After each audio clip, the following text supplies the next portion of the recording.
여러분 안녕하십니까? 채널K 뉴스입니다. 사법기관이 처음으로 트럼프 대통령의 반이민 행정 명령의 조치를 인정하는 판결을 내렸습니다. 트럼프 대통령의 중요한 법적 승리로 평가됐습니다. 연방대법원이 트럼프 행정부의 손을 들어주면서 그동안 논란을 빚어왔던 여행 제한 행정 명령이 중요한 법적 승리를 거두게 됐습니다. 4일 대법원은 트럼프 대통령이 지난 9월 발표한 8개국 여행 제한 행정 명령의 효력을 전면 인정하는 판결을 내렸습니다. 이러한 판결은 대법원은 물론 미 사법기관에서 처음 있는 일로 앞으로 사법기관은 트럼프 정부의 여행 제한 조치들에 대해 승인하는 쪽으로 기울 것으로 예상되고 있습니다. 트럼프 대통령은 지난 3월 북아프리카 이슬람권 국가 출신의 미국 입국을 금지하는 행정명령을 발표했지만 법원의 제동 때문에 제대로 시행되지 못하고 만료되자 다시 8개국 입국 금지 새 행정명령에 서명했습니다. 그리고 대상국에 북한을 포함했습니다. 또 시리아, 북한 등 7개국 국민의 입국은 전면 금지한 반면 베네수엘라는 일부 정부 관리와 그들의 가족에 한해 입국을 제한했습니다. 트럼프 대통령과 공화당이 추진하고 있는 메릿 베이스 이민 개혁 법안이 현실화될 경우 이민자 1,200만 명이 감소할 것으로 예측됐습니다. 경제에는 더욱 심각한 타격이 예상됐습니다. 진보 성향 싱크탱크 니스케이니언 센터가 최근 분석 공개한 이민 개혁안에 의하면 메릿 베이스 이민 개혁 법안이 가져올 파장은 심각한 것으로 예측됐습니다. 법안은 시민권자의 배우자와 미성년 자녀를 제외한 모든 가족 초청 이민 제도를 폐지해 신규 이민 규모를 현재의 절반 이하로 대폭 줄이는 것이 골자입니다. 법안이 실제 제정될 경우 신규 이민자 규모는 오는 2029년까지 600만 명이 감소하고 2041년에는 1,200만 명이 줄어들 것으로 예측됐습니다. 또 이에 따른 경제적 파장은 더욱 심각합니다. 오는 2029년까지 4천억 달러의 GDP 손실이 예상됐고 2047년까지는 1조 3,900억 달러 손실이 있을 것으로 분석됐습니다. 메릿 베이스 법안이 다소 후퇴해 현행 직계가족 이민을 존속시키고 순위별 가족 초청 이민을 배우자와 18세 미만 자녀로 제한했을 때는 그 파급 효과가 대폭 줄어듭니다. 그렇다 해도 2027년까지 신규 이민이 100만 명 축소되고 GDP 손실은 2047년까지 2천억 달러 정도가 될 것으로 전망됐습니다. 또 현행 취업 이민 제도를 존속시키는 대신 직계가족 이민과 순위별 가족 초청을 배우자와 18세 미만 자녀로 제한했을 때는 2041년까지 이민 비자 400만 개 축소, 2047년까지 GDP 손실 5,200억 달러로 예상됐습니다. 뉴저지 한인상록회가 팰리세이드 파크 브로드 애비뉴로 이전했습니다. 이전 회관에 비해 다소 협소한 공간이지만 접근이 편리하고 쾌적한 환경으로 더 나은 서비스가 기대됩니다. 보도에 지한샘 기자입니다. 뉴저지 한인상록회가 회관을 이전하고 입주식 행사를 가졌습니다. 오늘 오전 팰리세이드 파크 브로드 애비뉴 선상에 위치한 파인플라자 2층에서 열린 회관 입주식에는 지역 정치인들과 한인 단체장 그리고 100여 명의 상록회원들이 함께 상록회의 새로운 출발을 기념하는 시간을 가졌습니다. 이번에 입주한 상록회관의 총 면적은 4,000여 스퀘어피트로 전에 사용하던 회관에 비해서는 좁지만 더욱 쾌적하고 깨끗할 뿐만 아니라 한인들의 접근이 용이한 곳에 자리 잡고 있어 동포사회가 더 편리하게 이용이 가능합니다. 권영진 뉴저지 상록회장은 앞으로 상록회의 문을 더 개방하고 다양한 프로그램을 추가해 뉴저지 한인 동포 어르신들의 복지를 위해 한 발 더 다가가겠다는 뜻을 밝혔습니다. 더욱더 베러 서비스를 하려고 좀 생각하고 있습니다. 새로운 프로그램도 좀 개발하고 또 새로운 일거리를 찾아서 과연 우리 동포들이 여기 와서 사시는 우리 시니어들이 얼마나 어려운지를 체감하면서 같이 호흡을 같이 하려고 들어왔습니다. 한편 오늘 입주식에서는 사랑의 터키 한미재단이 뱅크 오브 호프에서 지원받은 쌀 200포대를 뉴저지 한인상록회에 전달하는 사랑의 쌀 전달식도 진행됐습니다. 전달받은 쌀은 앞으로 도움이 필요한 한인 어르신들을 위해 사용될 예정입니다. 채널K 뉴스 지한샘입니다. 노동부가 연방근로기준법 개정을 추진하고 있습니다. 식당 종업원의 팁 분배 금지 규정이 폐지될 전망입니다. 4일 연방노동부는 레스토랑 업주가 팁을 분배할 수 있도록 연방 근로기준법을 개정할 예정이라고 밝혔습니다. 그리고 오늘 연방관보에는 식당 종업원의 팁 분배 허용안이 게재됐습니다. 2011년 도입된 팁 분배 금지 규정은 팁을 개인 자산으로 간주해 고용주가 팁을 다른 종업원들과 나누도록 강요하지 못하도록 했습니다. 전국 레스토랑 협회는 팁 분배는 서버와 주방 직원 간 보상 격차를 해결하기 위해서도 필요한 것이라며 환영하는 입장입니다. 반면 노동단체는 팁 분배 허용에 대해 고용주의 종업원 노동력 착취와 팁 착복 가능성을 우려하며 반대하고 있습니다. 단 이번 개정안은 종업원에게 연방 최저임금 기준인 시간당 7.25달러보다 낮은 임금을 지급하는 팁 크레딧 업소에는 적용되지 않습니다. 지난해 연방 항소법원에서는 고용주가 임의로 팁을 종업원들에게 나눠주는 것이 위법이라는 판결이 나온 바 있습니다. 이번 조치는 트럼프 행정부의 오바마 지우기 일환이 될 것이라는 지적이 나오고 있습니다. 개정안은 앞으로 30일 동안 의견 수렴을 거쳐 결정하게 됩니다.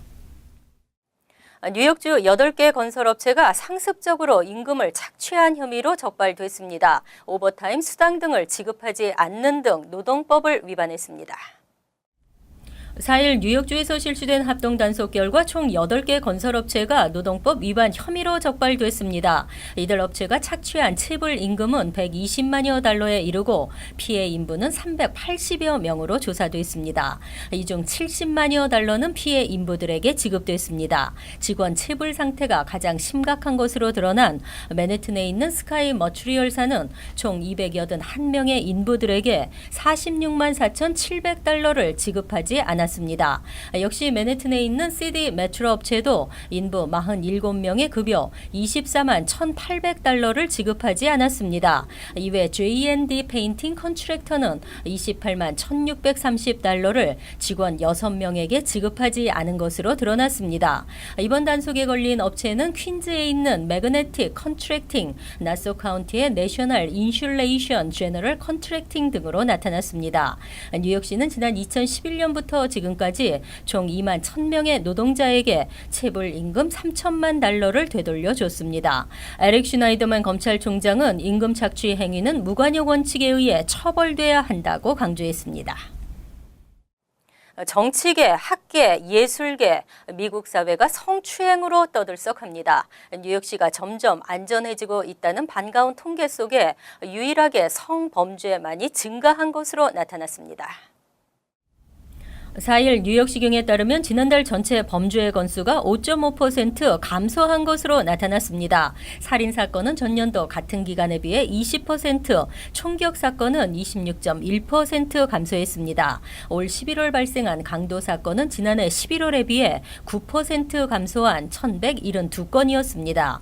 폭행도 전년보다 12.7% 감소한 1,407건, 빈집털이는 6.9% 감소한 1,016건, 중절도와 자동차 절도 역시 각각 5.4%와 11.6% 감소한 것으로 나타났습니다. 하지만 성폭행 사건은 늘고 있습니다. 지난해 11월 96건이었던 성폭행은 지난달 111건으로 15.6%나 증가했습니다. 플러싱 백구경찰서 관내에서도 전체 범죄 건수는 감소세지만 성폭행은 무려 66.7%나 급증했습니다. 폭행 사건이 50% 감소해 가장 큰 폭으로 줄어들었고 강도 사건은 38.1%, 중절도 21% 감소폭을 기록했습니다.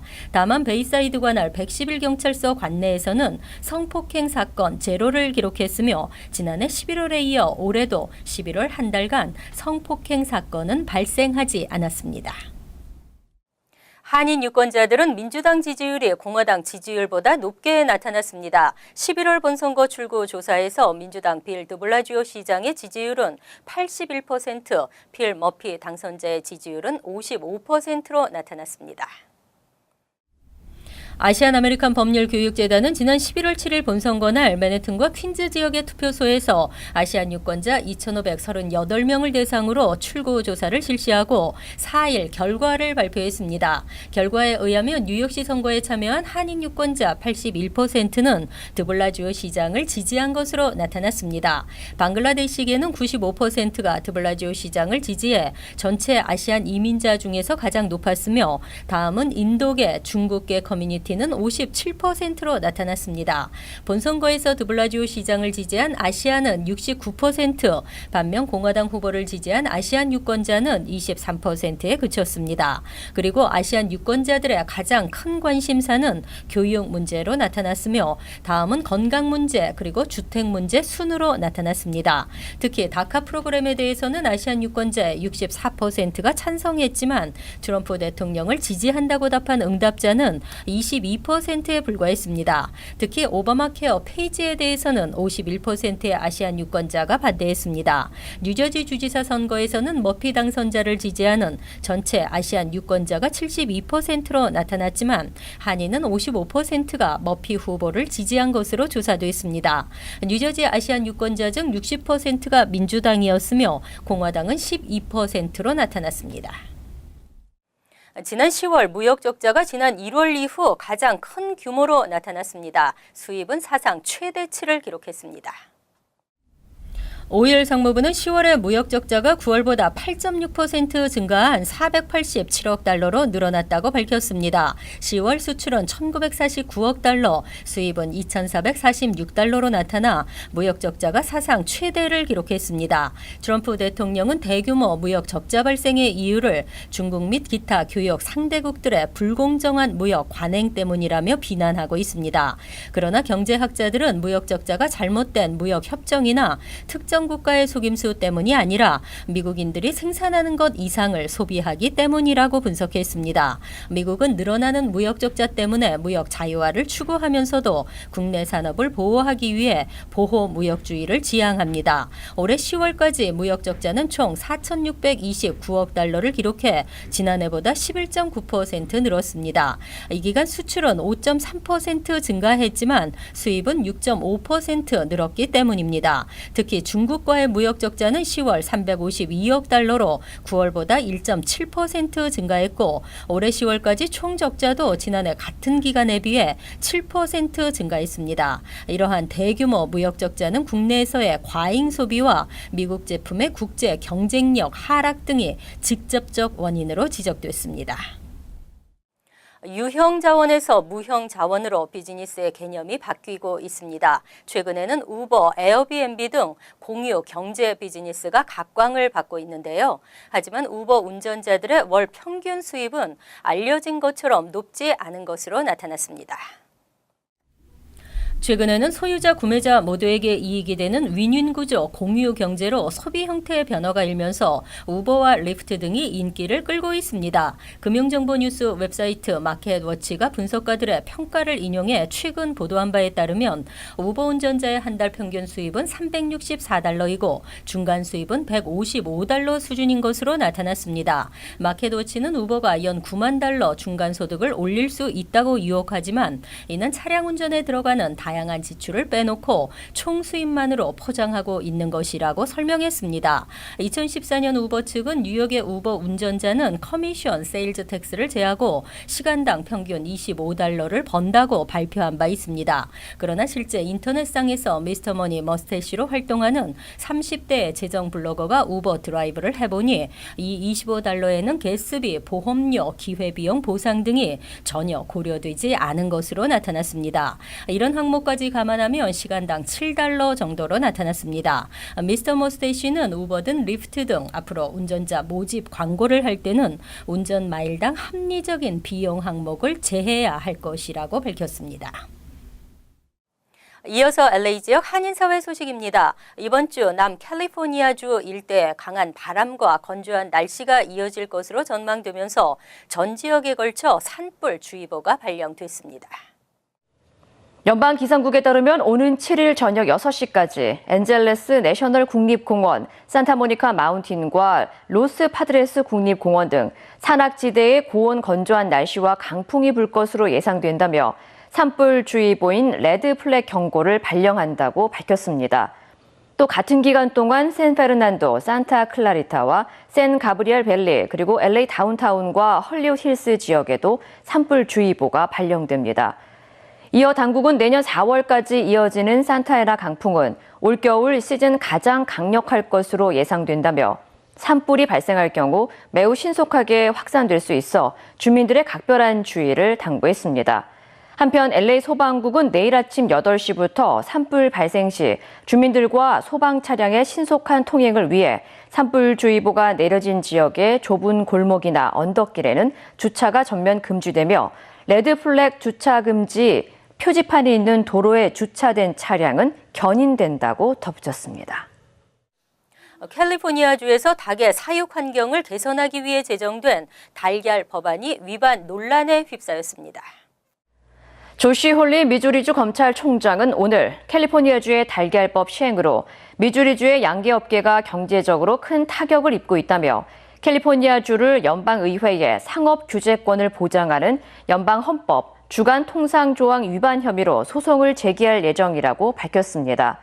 앞서 지난 2015년부터 시행된 캘리포니아주의 달걀법에 따르면 달걀을 생산하는 암탉은 충분한 생활 환경이 보장된 우리에서 사육돼야 하며 이 같은 규정을 따르지 않는 주에서 생산된 달걀은 판매가 제한됩니다.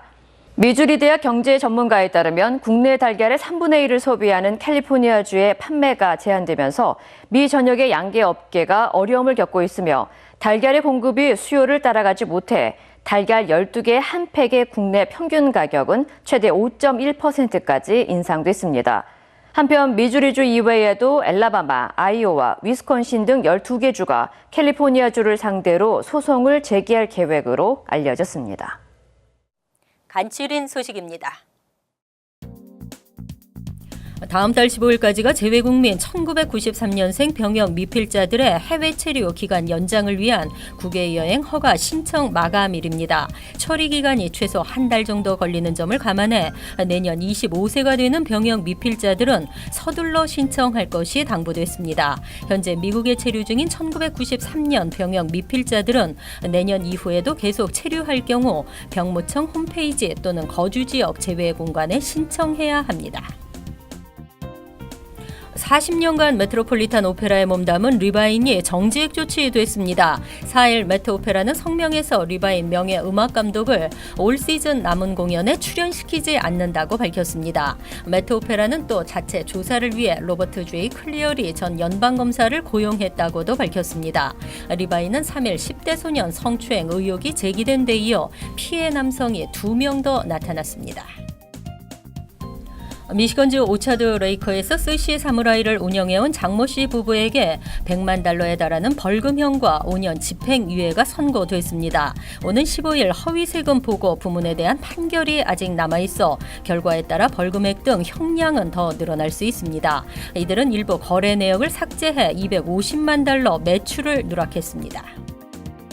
뉴저지주 레오니아 타운 정부는 내년 1월부터 오전 6시부터 10시까지, 오후 4시부터 9시까지 혼잡 시간대에 비거주자 차량의 타운 내 도로 진입을 막을 계획입니다. 조지 워싱턴 브리지로 향하는 차량이 혼잡을 피해 우회하려는 목적으로 타운 내 도로를 이용함으로써 주민들의 불편을 초래하고 있기 때문입니다. 앞으로 비거주자가 타운으로 진입할 때에는 용건을 밝혀야 합니다. 환율과 증권 소식입니다.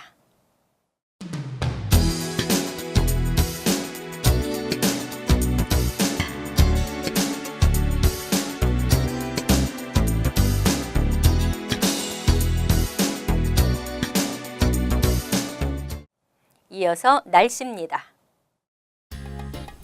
포근했던 오늘을 끝으로 이제 점차 쌀쌀해질 전망입니다. 수요일은 대체로 흐린 날씨에서 차차 구름이 걷히겠습니다. 낮 최고 기온은 49도, 섭씨 9도, 밤 최저 기온은 38도, 섭씨 13도로 예상됩니다.